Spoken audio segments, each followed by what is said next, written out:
Hey everyone, welcome back to another video from Apps Academy.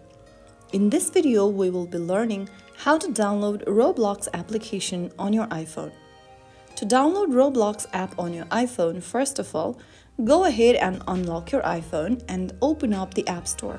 Also make sure that the device is connected to a stable internet, and once it is, from the home screen, click on the search button at the bottom right.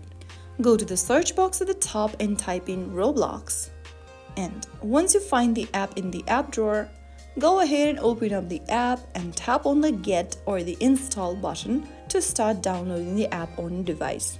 If you are downloading the app for the first time, you'll need to authenticate by using Face ID, Touch ID, or your Apple ID password.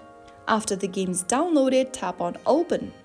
And that's it. You have successfully downloaded Roblox on your iOS device. You can now go ahead and sign into an existing account or create a new one and enjoy. So that's how you easily download Roblox on your iPhone. If you found the video helpful, don't forget to like, share, and subscribe to Apps Academy for more Roblox tutorials. I'll be back again in the next video. Stay tuned till then.